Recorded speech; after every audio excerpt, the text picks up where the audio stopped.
Hello everyone, this is Jim Brewster, the Service Hydrologist for the National Weather Service in Binghamton, New York. Today is March 5th, 2015, and I'm here to present the Winter-Spring Flood Potential Outlook Briefing for you. This map shows the Weather Service office in Binghamton's hydrologic area of responsibility, which includes most of central New York and several counties in northeast Pennsylvania, including the larger river basins as shown here. We cover anywhere from the Oswego Finger Lakes region through the Chemung and Susquehanna river basins and also the upper Delaware. Taking a look at the current flood status across the region, there is no flooding going on. All of the gauge points you see here are color-coded as green, which indicates no flooding. Any other color, like orange or red, would have indicated a certain degree of flooding. So currently, no flooding here across central New York or northeast Pennsylvania. This slide is showing the long-term precipitation since December 1st, 2014 through the end of February. On the left-hand side is the total precipitation during that time, which ranges from about 5 to 10 inches across the region, with the lesser amounts showing up here in the Chemung Basin and northeast Pennsylvania, and the highest amounts to the east of Lake Ontario. On the right graphic, this is the departure from what should have fallen across the area this time of year. And for the most part, we are running about 1 to 3 inches below normal. There are a few pockets here downwind of the lakes that are running a little bit above normal, but in general, much of the area has not had the precipitation it normally has. This very busy graphic shows several snow condition maps around the region.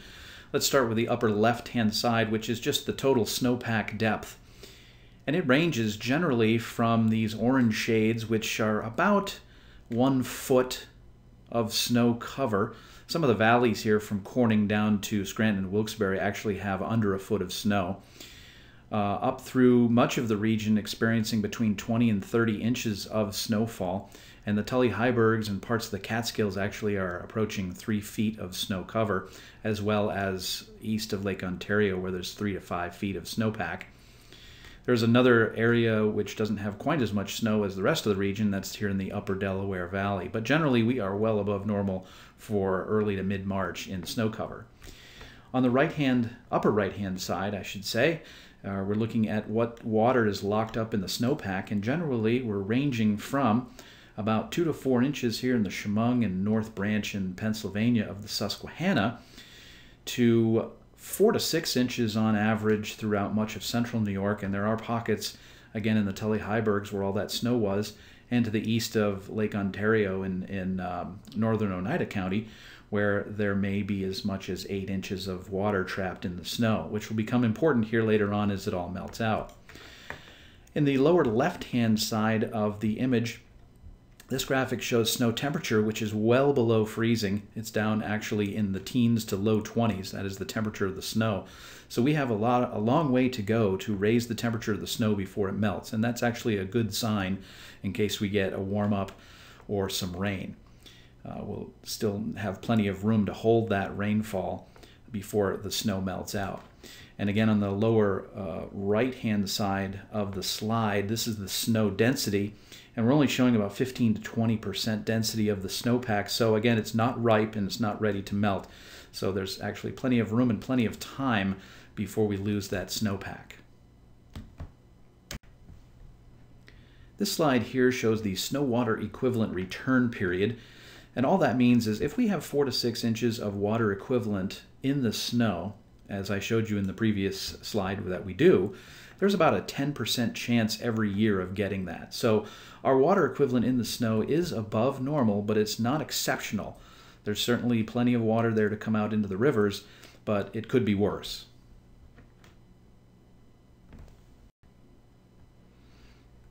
This image shows the ice cover across central New York and northern Pennsylvania from a polar orbiting satellite. What really jumps out here are the lakes. You can see that anything that is white, like Oneida Lake here, is frozen over. The smaller Finger Lakes, Onondaga Lake, Many of the river channels here are all covered in a white hue or gray hue, and so there's plenty of ice, as you all know, throughout the region. The only real open bodies of water here are Seneca Lake and most of Cayuga Lake, although the north end is pretty well frozen, as well as the south end near Ithaca. So again, ice cover certainly is above normal for March. We have a way of estimating the ice thickness through what's called freezing degree days, and we're showing between 12 and 18 inches thick in many areas. Now, the USGS has gone out and tested some of the rivers, and they also concur with about 1 foot to 1.5 feet of ice thickness on the rivers. Anytime we see ice thickness getting over 1 foot, that is a key flag for us that the chance for ice jam flooding coming up here in the March and April time period, as long as we keep 1 foot or more of ice thickness, will be rather high. This slide here shows areas where ice jams are common around central New York and northeast Pennsylvania. The larger the dot, the more reports have come into the Army Corps of Engineers database where all of this information is kept. So you can see that we have had problems with ice and jamming over the years throughout the Susquehanna, throughout the west and east branch of the Delaware, and down in the main stem of the Delaware. And of course, down throughout northeast Pennsylvania, there are a couple of hot spots around Towanda and certainly Wilkes-Barre, and several reports have come in from the Chemung Basin.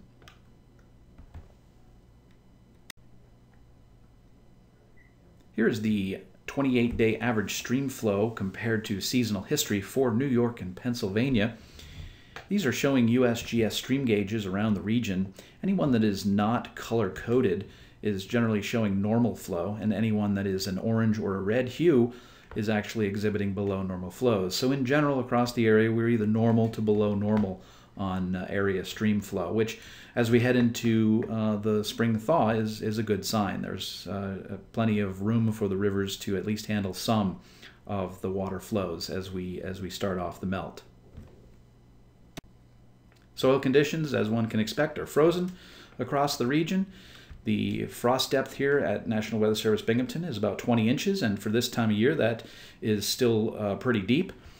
In the left graphic here, the blue and green shades are showing an excessive amount of moisture here in the first 10 centimeters of the soil, the topsoil. Otherwise, the long-term average shows we have pretty much normal soil conditions, and maybe it's just a touch wet over the long haul up in the Finger Lakes region. Checking our reservoirs and lakes in the area, most are either normal or slightly below normal, including the Finger Lakes, Army Corps Flood Control, and down in Pennsylvania, Lake Wallenpaupack. The only region that's showing some significantly below normal storage is the New York City water supply reservoirs out in Delaware County. Now, remember, they're not flood control, but they certainly do have plenty of room right now to hold whatever snowmelt comes into them, and that will boost the capacity for the drinking water as we head towards the summer. Looking at the weather conditions expected in general for the next 2 weeks, we are going to be trending towards seasonal normals, if not slightly above normal, in these orange shades of the temperature here in western and central New York and northern Pennsylvania over the next couple of weeks. And we should be trending towards the mid and upper 30s by the end of the month. That's what climatology says. Precipitation is generally expected to be about normal for this time of year, and as we know, as we go into March, it can either be rain or snow, so we'll be looking out for that. Looking at the medium range models over the next 10 days or so, we did not see any significant warm-ups. It's going to get warmer, but not significantly or rapidly, and no large rainstorm potential in the next 10 days. We take all those meteorological conditions, run them through our hydrologic models, and then run some statistics on that to show whether or not we feel that there is going to be a chance of flooding. And these maps here showing the Susquehanna Basin, there's no dot showing up at all in any kind of color scheme, so there's really no chance of expected flooding here, nor up through the Finger Lakes Basin at all. So over the next 10 days, the models are showing a low potential for any kind of flooding. Looking further out for the period March, April, and May, if we look at the 50% or greater probability, we do see that, given our current conditions, that some of the headwater points and the smaller tributaries of the Susquehanna and the west branch of the Delaware have a 50% or greater chance of at least seeing some minor flooding, and I think that's pretty consistent with what we're seeing for snow and water equivalent on the ground. There is likely going to be some sort of water problem, albeit minor, that we'll have to watch out for here as we head further into spring. As we go further on into the spring melt, I want you to keep some things in mind that the snow melt alone will not cause a major flood. That's very important. To get a major flood on all the rivers in the region, we really need a storm to come through that's going to warm things up rapidly with lots of rain, wind, and actually high humidity to eat away at the snowpack very quickly. That is the kind of scenario that would bring the most trouble to the region. With regard to river ice, one of the things that we look for is a daily average temperature of 42 degrees or more. That's going to cause the ice to quickly release in the rivers. And if there's enough flow, of course, it will move downstream. So we really need to watch those temperature indicators very closely. And to get the daily average, you simply add the high temperature and the low temperature of the day and divide by 2. River ice thicknesses over 1 foot, as I said earlier in the presentation, means a higher risk for ice jams until the ice can become what's called candle and then brittle. So if it starts to move and bangs into bridges, it'll tend to break up easier if it's below a foot thickness. Other things we want to look for is if the river stage is forecast to increase by 2 to 3 times the current ice thickness, we may have problems. So if you're looking at a river forecast or just the level that it's reporting, and we start to see rises of 2 to 4 feet higher than what they are right now, that is going to start lifting and moving the ice and breaking it up downstream, which could lead to potential ice jams. So here's what we think over the next 2 weeks. We will be trending milder. We'll have a melt off. Some flow will get into the river, but right now, again, we're not looking at any rapid warm-ups, so a gradual melt is expected. However, the long-term conditions, because of the snowpack and the water in the snowpack, like I said before, there's probably a good chance that there will be at least some minor flooding across central New York or northeast Pennsylvania at some point here going through March and April. Our best case scenario would be to continue what we call the maple sugar thaw with the mild days and colder nights. We'll get the melt going during the day, and then when we get colder back down into the 20s or 30s, we'll turn off the runoff, and things will be fine as we go into the next day, and hopefully it'll just continue. The worst case scenario would be to get a warm, windy, heavy rain event to come through, which would eat the snow and then add, of course, some rain on top of it. The main threat right now that we're looking at as we warm up no matter what is the ice jam problems, again, because ice is so thick and so extensive on the rivers that is the main concern we're looking at right now. We cannot predict ice jam related flooding with any certainty, especially this far out. So we'll just have to monitor that and make sure that you know where your hot spots are in your county. So overall, through April, as expected, the entire area is above normal for the flood potential going into the spring based on the snowpack and the water and the soil conditions. Ice jams, again, are the primary concern, but over the next 2 weeks, we should just have a gradual melt-off with no major warm-up in sight. That, of course, could change, so we'll have to monitor weather conditions continuously through time here as we go through mid to late March. For more information to monitor what's going on during the spring flood outlook, I've provided about 4 links here that you can check out. The first one you've already been to since you're watching the YouTube video. It's right here. I will have updates every couple of weeks until the snow is gone at this location. If you'd like to monitor the river stages and forecasts that we provide on our Advanced Hydrologic Prediction Service page, that link is here. That will show you the status of the flooding at either across the area, or you can interrogate an individual gauge on a river that you're interested in.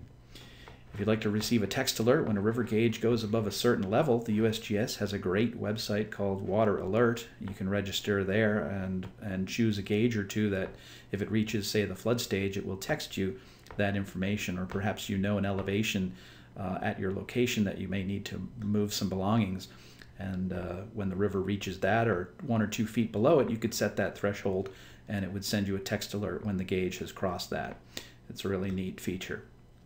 And also to monitor temperatures and precipitation forecasts around the region, go to this National Weather Service website, enter your city, zip code on your mobile device, or it also works on a PC, and it will provide you with a 7-day forecast of all types of weather information, including those key temperatures and any kind of rainfall that's coming along.